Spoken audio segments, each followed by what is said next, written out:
L'heure de l'essai de la revue du jour avec Jacques Munier. Bonjour Jacques. Bonjour Marc, bonjour à tous. L'essai du jour, Jean-François Billeter, comment vous le dites? Billeter. Absolument. Un paradigme chez Alia. Voilà, Jean-François Billeter est un éminent sinologue. Il signe encore une fois avec ce livre un bel ouvrage. Je sais bien que beau n'est pas une catégorie critique, notamment pour un livre de philosophie. Je vais m'employer à expliquer ce que j'entends par là. Juste après quand même avoir souligné que on ne peut pas dire que j'en abuse de cet adjectif et que si je l'affirme, c'est que j'ai de bonnes raisons. D'abord, contrairement à ses livres précédents sur Chuang Tzu, la Chine ou l'art de la calligraphie, des livres parfaits, limpides et même lumineux, celui-ci est beaucoup plus personnel. J'ai passé la première partie de ma vie à essayer les idées des autres, dit-il ici, et puis en accumulant des observations, un renversement s'est produit, des rapports sont apparus, des motifs se sont formés, quelque chose d'inhérent à la nature de l'intelligence, qui se dit en latin intelligere, c'est-à-dire lier entre elles diverses choses, et Jean-François Billeter a découvert qu'il tenait le début d'une pensée qui lui était propre, le mettant ainsi en position de dialoguer avec d'autres. C'est le paradigme que, faute de mieux, il appellera intégration. C'est pourquoi je dirais aussi que c'est un livre amical, et d'ailleurs il s'adresse souvent aux lecteurs. Il fait partie de ces livres qui vous parlent et auxquels vous pouvez répondre. Il vous parle avec bienveillance, comme un ami, tout instruit qu'il est d'une sagesse orientale, simple et pratique, même si paradoxale au premier abord dans son expression chinoise, que Jean-François Billeter a au fait de nous rendre familières, voire intimes. Mais ici, pas de patiente philologie, pas de commentaires savants et éclairés, juste une expérience partagée, mais surtout une présence attentive. L'auteur réinvente à sa manière la tradition de l'amitié épistolaire, si développée à la Renaissance. Il nous apprend qu'il a longtemps été un être à la fois curieux de tout et secret, trouvant dans ses découvertes matière à un perpétuel recommencement, mais abritant sans le savoir une angoisse muette transmise par sa mère jusqu'au jour où, à l'occasion d'une crise grave, il prend conscience que les émotions qui ne se sont pas manifestées restent, je cite, programmées au fond du corps et peuvent le rester indéfiniment. Depuis lors, il a appris de ce grand dégel qui a failli l'emporter la valeur de l'émotion, phénomène d'intégration, c'est-à-dire d'incorporation, d'unité retrouvée de l'esprit et du corps.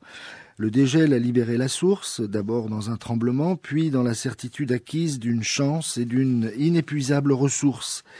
La tristesse et l'angoisse me sont restées, dit-il, mais lorsqu'elles me saisissent, je sais que je dois les laisser faire.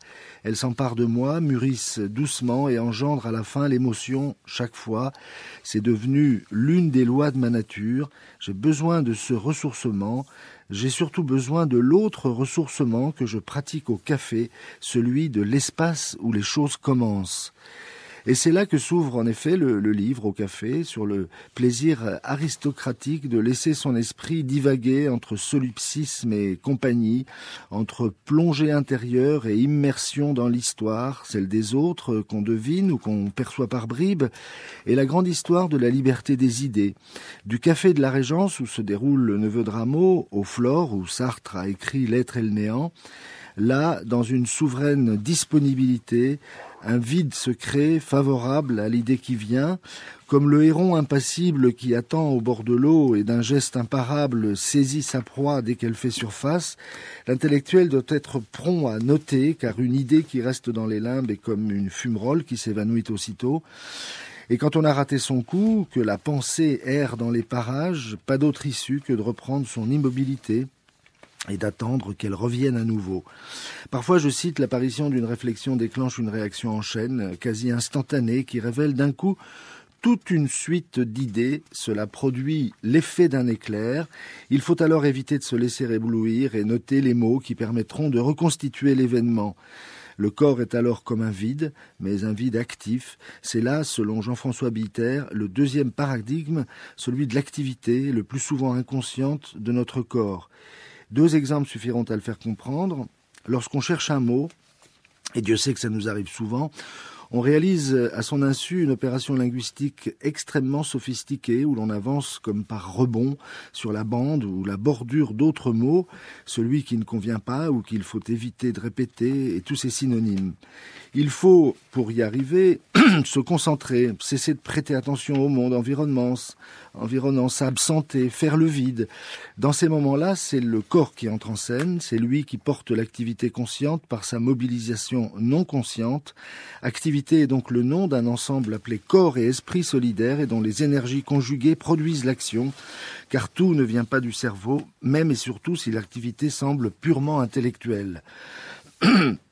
L'autre exemple est tiré du geste le plus simple, pousser une porte au plus complexe, jouer quelques notes au violon.